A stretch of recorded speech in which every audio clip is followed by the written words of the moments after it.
Today's show with something that shocked me. And it's not often that breaking news really does that to me anymore. I know I sadly speak for a lot of us when I say that the last 6+ years have kind of numbed my senses when it comes to this kind of stuff. But then I saw this while watching the Rachel Maddow show Thursday night. Liz, you on the phone? Yeah, I'm here. Thanks, Kevin.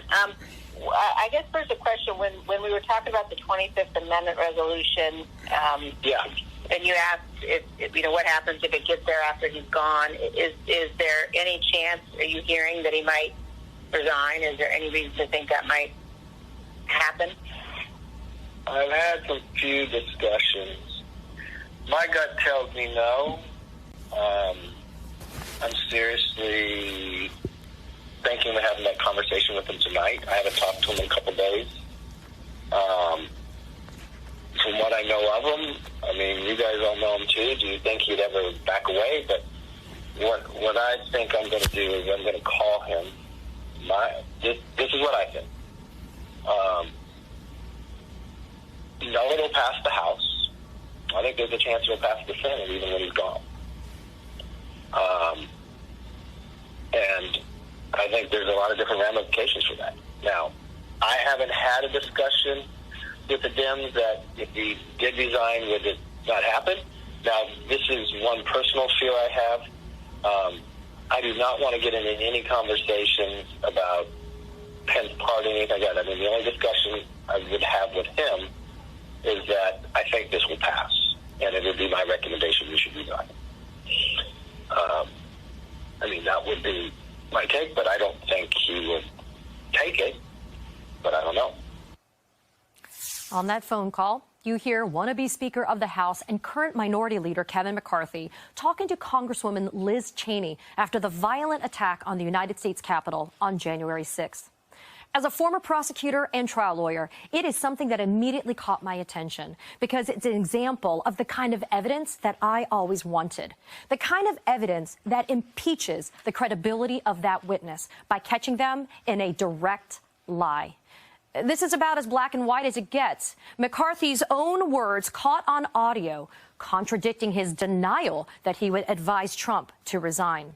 The release of that McCarthy tape came from New York Times reporters Alexander Burns and Jonathan Martin to preview their new book, This Will Not Pass, which draws on hundreds of interviews with lawmakers and officials.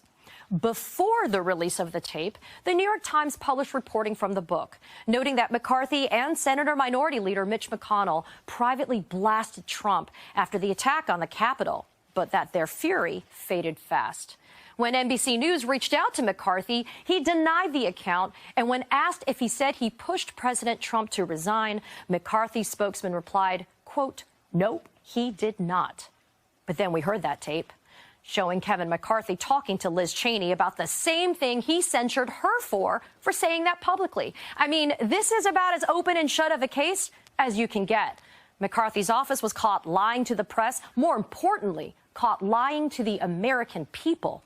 And that we hear these conversations happening just after January 6th makes it all the more shameless.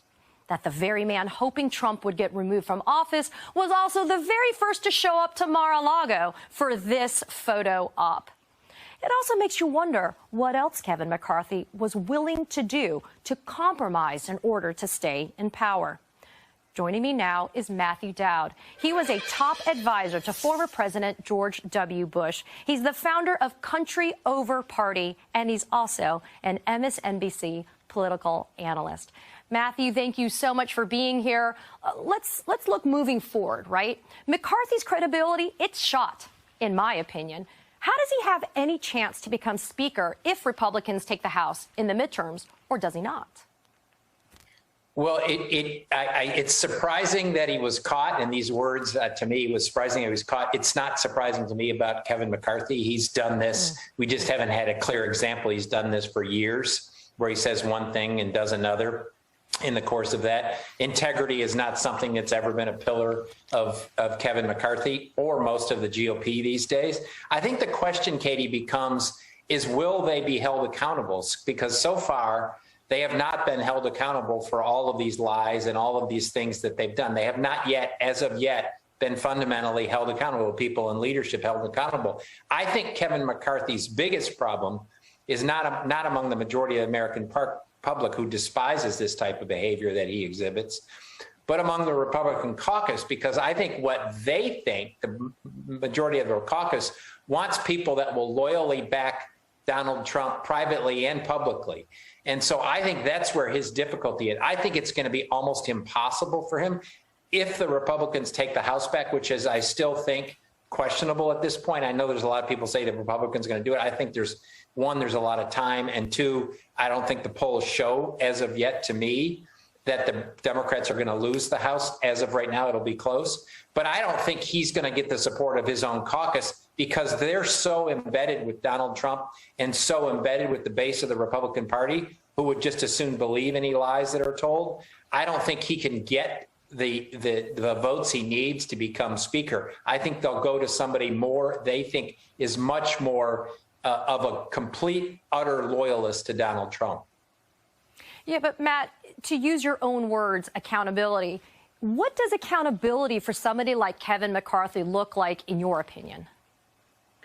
Well, what I'd like the American public to do is to look at it and say, here's a guy who's a leader of the Republican Party, one of the national leaders of the Republican Party. Why would we put those people in power in November? And so I think that's, whether it's independents or Democrats, is accountability to me is ultimately, I don't have a lot of faith in right now, as I'm sure you do, in the wheels of justice or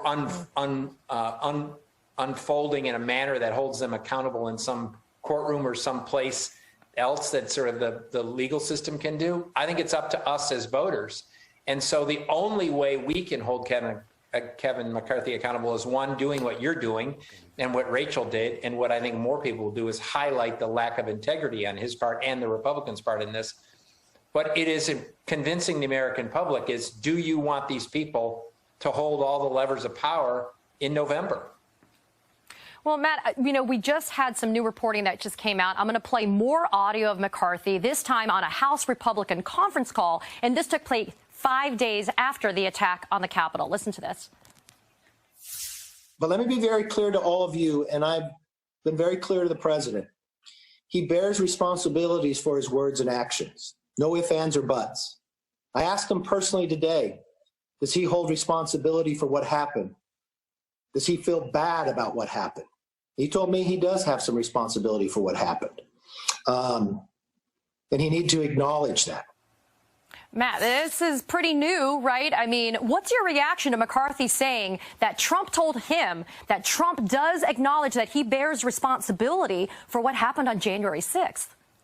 Well, Katie, this is the only part that gives me some positive feeling that maybe whatever the Justice Department's doing and whatever the independent commission is, or the commission is, that bipartisan commission is in Congress that's investigating this, could lead to more than just the people that were at the Capitol, that broke into the Capitol and that directly caused the insurrection, that the people that enabled it and facilitated it, that we could trace it back to them. That part of it, we begin to start seeing a pattern, both from the president. They knew what they were doing, and they knew what it could cause, and what it could cause was an insurrection at the Capitol. And so as this evidence begins to appear more, and my guess is that bipartisan commission that's going on has even more of this. And so I'm heartened by the fact that we're beginning to gather more and more evidence to sort of hold the higher ups responsible for what happened at the Capitol. Perennial Florida man Matt Gaetz provided a preview of how the MAGA wing of the GOP is going to react to this news, tweeting, "While I was rallying in Wyoming against Liz Cheney, Kevin McCarthy was defending Liz Cheney among House Republicans, while Liz Cheney was secretly recording Kevin McCarthy for the New York Times. GOP leader, you should have trusted my instincts, not your own." Matt, does the MAGA world need an exorcism at this point to be able to purge themselves of the Trump demon? What is it going to take for them to be able to see the light? Well, I think there's a segment of the population that no matter what we show them, or no matter what the facts that we lay out, is not going to change their minds. They've bought into all of this. They consume information in a manner that could completely uplifts their conspiracy theories and misinformation and disinformation. So I think there's about 30% of the country or 33% of the country that there's no changing. But that leaves 67% or 70% of the country that we don't have to change their mind or don't have to move from a mythic world to reality. But I think that the majority of the Republican Party actually goes along with what Matt Gaetz just tweeted out. They would just as soon throw Kevin McCarthy overboard and stick with somebody like Marjorie Taylor Greene, who's in trial right now, whether or not she can appear on the ballot. I was struck by a poll I saw last month, which showed Marjorie Taylor Greene is fundamentally more liked in the among Republican voters than Liz Cheney, and that tells you where the Republican Party is today. Well, then maybe that means, like you've always said, country over party, and maybe that means that we need to have more of a push. But I agree, accountability has to start somewhere, and the first place it's going to have to be is in the ballot box. Matthew Dowd, as always, thank you for your insight and your time.